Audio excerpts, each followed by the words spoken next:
Bienvenue chers spectateurs dans un nouvel épisode du programme écologique Terra où nous allons découvrir les mystères de l'environnement en Égypte et partout dans le monde à travers les nouvelles parues dans la presse égyptienne et aussi mondiale.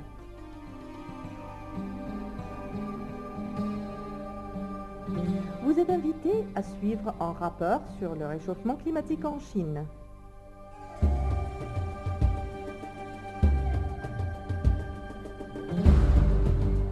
Et vous êtes aussi invité à suivre un autre rapport sur les changements climatiques.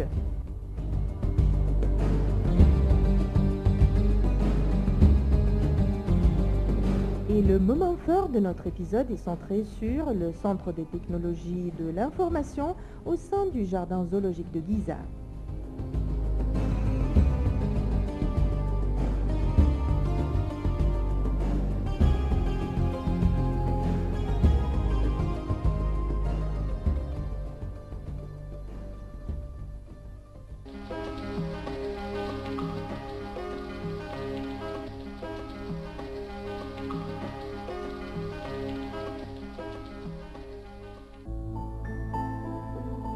De plus en plus d'études médicales mettent en garde contre les effets nocifs du fast-food. Ainsi, une récente étude vient de montrer que la consommation excessive de fast-food entraîne la démence sénile. Des recherches effectuées à l'Université de Londres ont en effet prouvé que le junk food contient beaucoup de gras saturés et de sel, ce qui entraîne l'obésité et provoque une intoxication des cellules du cerveau, sans compter l'accumulation de plaques amyloïdes qui augmentent les risques d'Alzheimer. Le ciel nocturne sera illuminé par une pleine lune bien particulière, une lune bleue. Un nom qui ne fait pas référence à sa couleur, mais au fait qu'il s'agisse de la seconde pleine lune du mois d'août.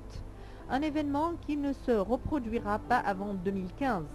Amateurs d'astronomie et curieux des merveilles de notre ciel, ne ratez pas l'événement. Et c'était en effet que ce jour-ci, la nuit était illuminée par une lune bleue. Le phénomène peu fréquent qui porte en vérité plutôt mal son nom. L'appellation découle de l'anglais Blue Moon, mais ne fait pas du tout référence à la couleur de la pleine lune. En effet, on parle de la lune bleue lorsque deux pleines lunes apparaissent au cours d'un même mois.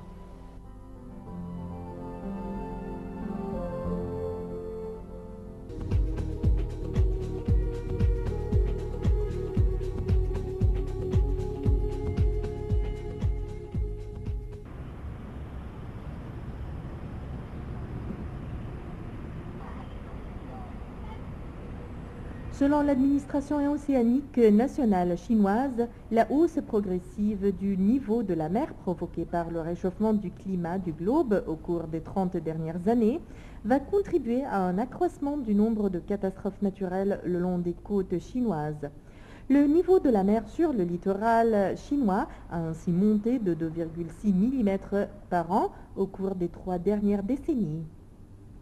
Les températures de l'atmosphère et du milieu marin côtier ont augmenté respectivement de 0,4 et 0,2 Celsius au cours des 10 dernières années. L'effet cumulé de la hausse du niveau de la mer en tant que catastrophe marine progressive risque d'aggraver les fortes vagues en cas de tempête, d'érosion du littoral, les entrées d'eau du mer et aussi d'autres catastrophes. Un expert de cette organisation reconnaît notamment que la montée du niveau de la mer est la conséquence du réchauffement planétaire. Les autres facteurs du premier plan sont le tassement du sol à cause des activités humaines, dont la surexploitation des nappes phréatiques et les constructions massives de gratte-ciel dans les régions côtières. L'accroissement rapide des émissions de dioxyde de carbone par la Chine place désormais ce pays au centre des enjeux des négociations destinées à trouver un nouveau traité international destiné à réduire les émissions de gaz à effet de serre. Le gouvernement chinois s'est engagé à réduire de 17% d'ici 5 ans la quantité de dioxyde de carbone émise par les combustibles fossiles pour chaque unité de croissance de PIB. Mais la Chine populaire a souligné à plusieurs reprises qu'elle n'accepterait pas de plafonnement absolu de ces émissions, estimant que cela représentait un fardeau injuste pour les pays en développement où les émissions de gaz à effet de serre par tête d'habitants sont bien inférieures à celles des pays riches.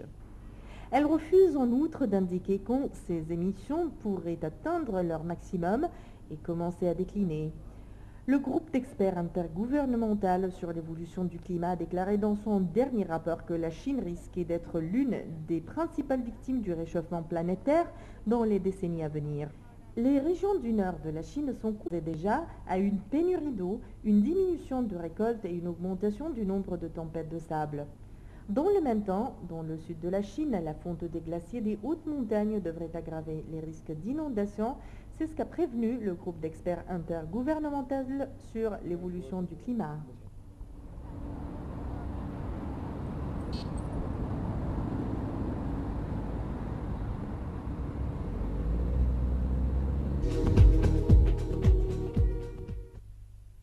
Les températures extrêmement chaudes, les vagues de chaleur et les sécheresses qui nous ont fait souffrir ces dernières années ont enfin un responsable désigné, les changements climatiques. L'accusation n'est pas à prendre à la légère, elle vient directement de la NASA par le biais d'une nouvelle analyse statistique publiée le 5 août 2012 dans la revue Proceedings of the National Academy of Sciences. L'auteur principal de l'article est James Hansen de la NASA Goddard Institute for Space Studies, JISS, à New York. Il déclare dans une lettre publiée dans le Washington Post que le changement climatique était en train de se produire et qu'il était pire que ce que nous pensions. Concernant les vagues de chaleur, il affirme qu'il existe un lien de causalité avec le réchauffement climatique et dans cet article, on en présente les preuves scientifiques. Son étude n'est pas basée sur des modèles climatiques ou des projections, mais bien sur les observations des événements climatiques et des températures de ces dernières années. Les chercheurs ont analysé les données de température de surface de la Terre et ont établi que la fréquence des événements de chaleur extrême dans les 30 dernières années augmente. Durant cette période, les données de température montrent une tendance globale au réchauffement.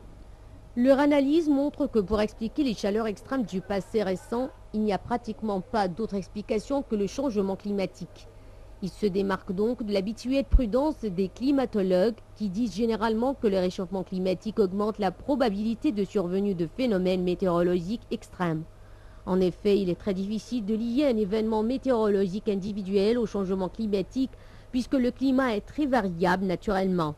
Certaines années sont plus chaudes, d'autres sont plus froides et c'est normal, mais ce qu'Hansen a réussi à prouver dans son analyse statistique, c'est que les vagues de chaleur et les températures extrêmement chaudes ne sont explicables qu'en tenant compte du changement climatique.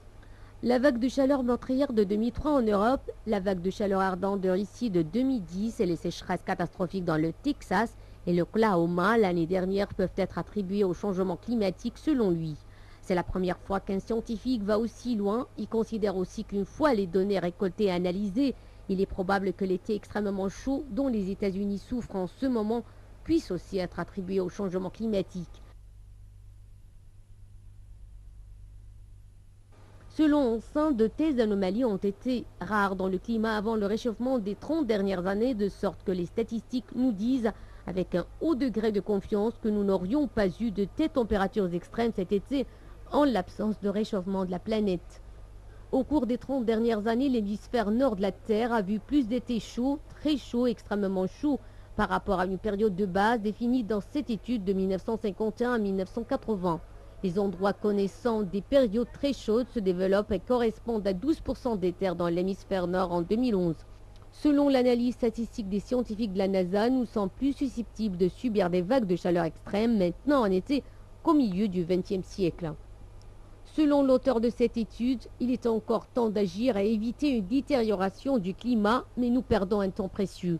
Il se déclare en faveur de solutions telles que la taxe sur le carbone pour résoudre le défi du changement climatique afin de stimuler les innovations et les énergies propres.